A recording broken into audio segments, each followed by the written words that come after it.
there, friends and sane persons, and welcome to another episode of Wednesday Whimsy. My name is Kyle, and Wednesday Whimsy is a short show I do every Wednesday evening where I talk about a board game, a top 10 list, or some other board game related topic, whatever happens to be on my mind. Well, this week, it's not just Wednesday Whimsy, it's the end of March, which means it's the end of a quarter, which means it's time for the show within a show, Quarterly Quountdown.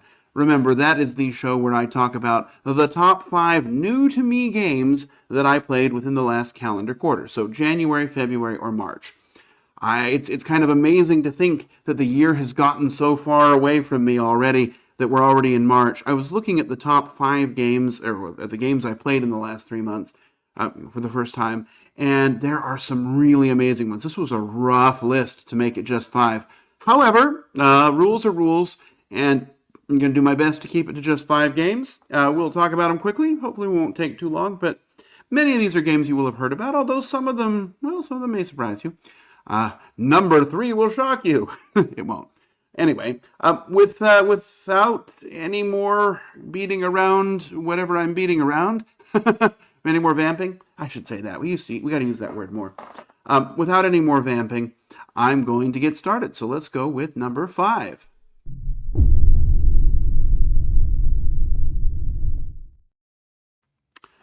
All right, number 5 is a game I did an episode of Wednesday Whimsy about. This was one. There were a few games I mentioned. Actually, at least two of them on the list are going to be like that. Games where when they came out, I was ready to drop everything to try them. This game, in fact, it replaced the game that was number 6. My number 6 was Iridia: The Paths We Dare Tread, which I just need to get back to. But this game, it kind of usurped Iridia, and it was just amazing. It was a campaign, a long campaign actually, but I played through it all, and I played through it all solo, because it's primarily a solo game. This game is Dragon Eclipse. Dragon Eclipse from Awaken Realms, a famed maker of lots of large games, made another large game, and this game you are essentially a Pokemon trainer, and you are capturing mistlings, which are the creatures that inhabit this world and help people do stuff. And you are training them, building up their decks, and sending them out to fight each other. What you're really doing is having a non-Pokemon-like story where you're kind of going through trying to find the source of certain kinds of power. Oh, these look amazing. I need to get mine painted. But you're kind of going through, you're going to be, it's ultimately the fighting aspect is this, you've got this very small deck of cards, and they're going to come out in a row, and you're going to be activating essentially one each turn, and you're going to get certain resources, and then you'll use those resources to pay for other things. And there's usually another creature that you're trying to take down, and you can usually either fight it and beat it outright, or you can take it down slowly by accomplishing certain kind of quests, and then if you do so, you can tame it for yourself and use it again in a future fight. So you're playing through a story. The story's okay, lots of reading, and then occasionally you'll stop, have a little fight, and there you go. It's a really good game. It's a really good solo game. Playing it 2-player, there's a couple of ways. You can have sort of a 2-player version of the combat, or you can actually, I guess, just kind of take 2 of your mistlings and have them fight each other, which is kind of the core aspect of the game. There's a couple other modes of play that I haven't even gotten to yet, but as it is, Dragon Eclipse is a really amazing game, one that really occupied my January. And that's my number 5. Let's go on to number 4.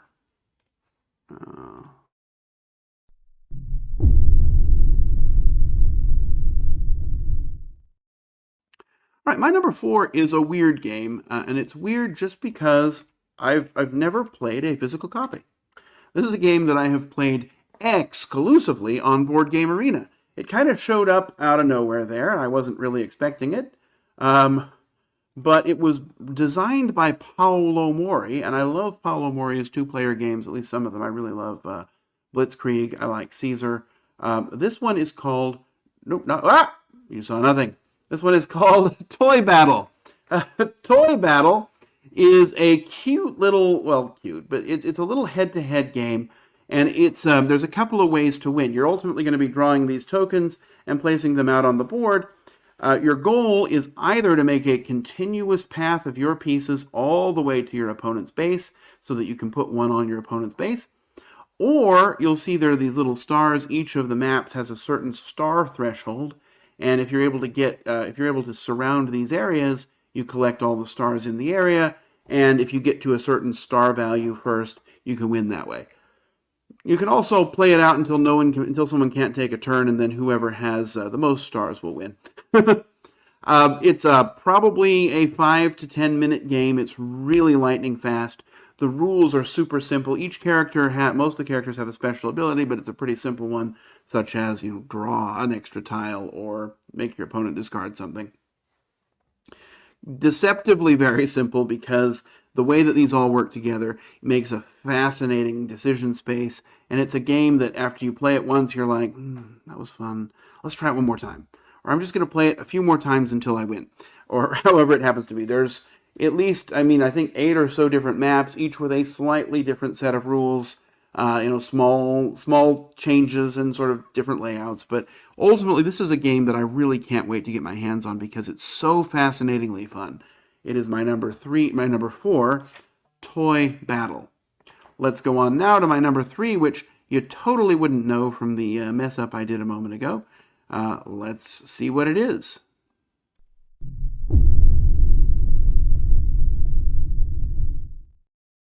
All right, my number 3, I already spilled the beans, is Joyride. Joyride is a game that I first discovered on the Dice Tower cruise. It was one that I had seen, I'd seen a couple of people talk about it online, and I wasn't all that interested in it. It just looked like another racing game. I'd heard it was sat somewhere between Heat and Thunder Road, but I like both of those games, and so I was like, well, I'm not sure about this one, but I decided on the cruise. Victor persuaded me to try it. He persuaded me to learn the rules so I could then teach it to him so he could try it. And it was really one of the highlights of the trip. This game is so fast, so easy, so fun. It is a delightful little kind of chaotic, but controlled chaotic race, almost a demolition derby style. Yes, there's weapons that you're kind of throwing or shooting at each other. You're going to be crashing into each other as well, and ultimately trying to make a certain number of laps. But it's kind of more freeform than something like, say, Heat, where you're always going in one direction. You can definitely spin out, you kind of have the lackitude chase you as you go the wrong way, but that's totally okay, because you can do these things, as long as you do them in the right order, it doesn't matter which way you go. There's a lot more control in the game. There's one weird rule about steering, but once you kind of get your head around that, even that's pretty straightforward. The game looks great. There's several different cars, maybe 6, I want to say, different cars in the base game, and then a bunch more that you can buy with expansions. Each of them has a slightly different set of special abilities that they can activate. But the rules are very simple. There's actually the rule book, the way it's written, is more complicated than it really needs to be, because the game itself is so fun and so easy to get into, and you'll have these fast-paced little races. There's a couple expansions too. I really have enjoyed Joyride. I'm so glad that I gave it a chance, because I would have been cheating myself had I not. It's one of the best games I played this quarter, and that's my number 3.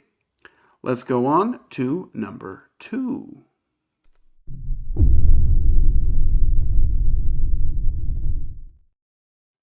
All right, the rest of these aren't going to be a big surprise. I've talked about them, I believe, both on episodes of Wednesday Whimsy as well. They are just 2 amazing games that I happened to play both in the same quarter. I'll tell you, this year is shaping up to be an amazing year for board games.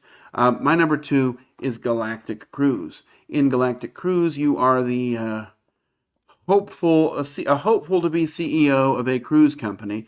There aren't really very good pictures of it online. I remember when I was doing the Wednesday Whimsy episode about it. But you are going to be working on developing a cruise line. And you're going to do so by kind of worker placement, but almost more action selection. There's going to be these little actions that are out here, and when you go to a spot, you get to do those actions. But you can also build these gears out that make your actions give you, not more powerful, but give you more choices from one placement. There are technologies to get, and ultimately other actions. You're going to build ships up, and your ultimate goal is to then, once you have everything lined up, send your crews off into space, have people have a great time, and come back and give you lots of money. I mean, lots of points. I mean, whatever it happens to be. Thematically, everything really feels integrated here. The production quality is great. The rules are great. There's great player aids. This is not the final version. I wish somebody would put good pictures up of the final version. But the game looks great. It was designed by people who like games. And it's really designed to be the kind of game that people are going to be able to play. It's long, it's heavier than most, but it's still very approachable. And, the kind of thing thematically that most people can get around. Really, the theme comes in very nicely. I really have enjoyed it. I'm so glad that I gave it a try. I'm glad I bought a copy. I've played it a bunch of times. It's going to be in my top 25 of 2025, I suspect, because it's such a great game. That is my number 2, Galactic Cruise. And now on to number 1.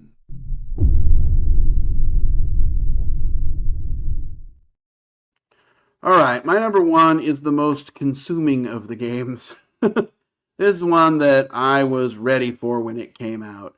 I had been waiting for it for a long time. It was one of my most anticipated Kickstarters. This is The Elder Scrolls Testbotsy. It's one of the games I've given a 10 out of 10 to. This game is so much fun. It is a complicated game. It is a difficult game to internalize. I'm not sure I've always 100% played the rules correctly, but it is so much fun. You've got so much ability to customize. Yeah, there's some story and quests that you're going through, but really the heart of the game is this kind of combat mat and some other ones that come out where you're going to be taking your character that you've built up, moving him around and fighting these bad guys. And the building of the character is really just so much fun. You can pick from a wide variety of races, a wide variety of special classes, and that's going to give you your special abilities. And then, additional special abilities, you're going to be getting custom dice. You can really decide what kind of character you want to be. I remember, I mentioned it when I did the episode about it. I mean, we had a game where I was this really an orc tank. Basically, it wore big, heavy spiked armor and made a lot of noise. And so what it would do would be to run out into the middle of the board and go, "Hey, you guys come get me." And then Victor, who was playing this archer, would kind of snipe from the side.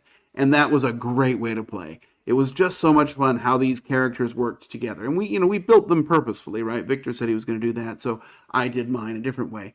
But whatever you try, there's so many different possibilities here.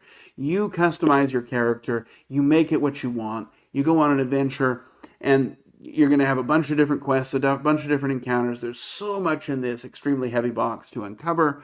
There's a 100-page rule book to uncover, which isn't the best part, but still, it's a lot of fun. This is an improvement on Too Many Bones in a lot of ways, and although I still do love Too Many Bones as well, this one really is something special. I actually just yesterday I was thinking, I think I want to set Elder Scrolls up, and then I thought, well, but you have somebody coming over tomorrow, so maybe don't set it up because it's a big game. It's going to take it's a game to set up when you're going to have a lot of time to mess with it.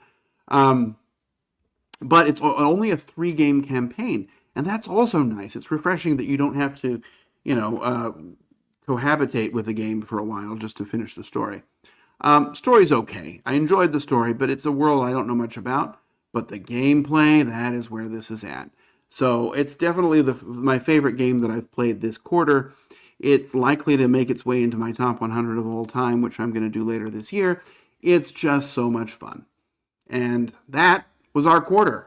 I mean, there were so many other games I could have talked about. I could have talked about Crafting the Cosmos. Excellent. I could have talked about El Paso, the Great Western Trail sort of small version game. Could have talked about Living Forest Duel. These are all 3 games I've played on Board Game Arena but haven't played in person yet. I'm looking forward to doing that as well. But it's just been such a great start to the year for board games. And that's going to do it for this episode of Wednesday Whimsy. I'll be back next week with another board game related topic. Not sure what it'll be yet, but I'm hoping it'll be something fun. We'll see when that happens. Anyway, until then, I'm going to wish you safe travels, courage when you need it, and I hope to see you back again soon for another episode of Wednesday Whimsy. Bye-bye.